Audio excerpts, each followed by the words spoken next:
People have considered life outside Earth for thousands of years. Greek philosophers as far back as the 3rd century BC believed in parallel universes. Author Katie Haney remembers making contact with extraterrestrials as an 8-year-old growing up in Minnesota. Sort of.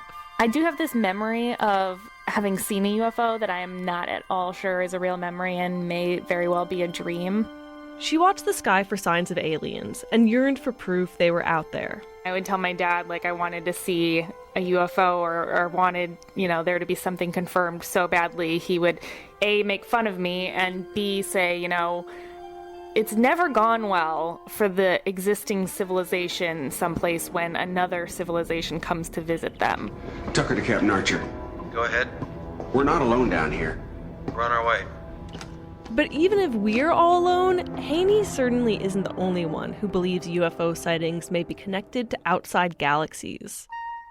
In the late 1940s, some kind of flying object crashed near Roswell, New Mexico. By the late 70s, Area 51 had become the subject of conspiracy theories. Aliens soon invaded popular culture, with films like Star Wars, E.T., Space Odyssey, and Close Encounters of the Third Kind. And by the 90s, The X-Files. They call me Spooky. Spooky Mulder. I'm the key figure in an ongoing government charade. The plot to conceal the truth about the existence of extraterrestrials. Flash forward a few decades later.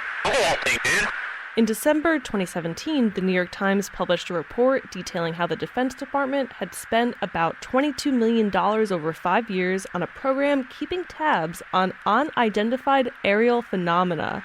Well, if there's anything, it's rotating.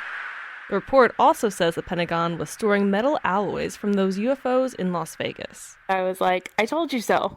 Everyone who made fun of me for this, you're wrong, and it's now in the paper of record.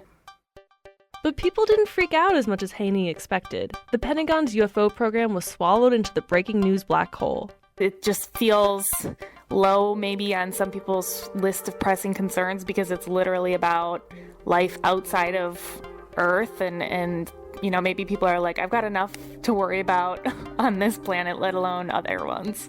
Unlike the Roswell days, the possibility of extraterrestrial life no longer grabs headlines. It's practically mainstream science. NASA has a goal to answer the question, are we alone? Tom Barclay is a research scientist at NASA's Goddard Space Flight Center. A government agency, which are often thought of as fairly conservative and staid, can have this goal of answering the question if there's life beyond our solar system. Barclay studies exoplanets, planets that orbit a star outside our solar system. Astronomers have now identified roughly 3,500 exoplanets. We've just launched the Transiting Exoplanet Survey Satellite, known as TESS. 1, 0. Liftoff. The SpaceX Falcon 9 carrying TESS, a planet-hunting spacecraft that will search for new worlds beyond our solar system. TESS is going to do a survey of the nearest and brightest stars, looking for planets around them. He expects to find extraterrestrials before the end of his lifetime. Some don't buy it, but people at least take the claim seriously now. Even a decade ago, if someone asked you what you're interested in and you said searching for life, or searching for aliens, or searching for ET, people would frown at you, you'd kind of get dismissed. Some people would even get angry at you because you're not doing real science. Now that's gone. As for UFOs, he's skeptical the government is hiding details about flying objects piloted by aliens. Primarily because nobody can keep a secret. I just have a hard time believing that so many people who've seen things could all be wrong. And that's where Katie Haney, the writer, and Thomas Barclay, the scientist, part ways.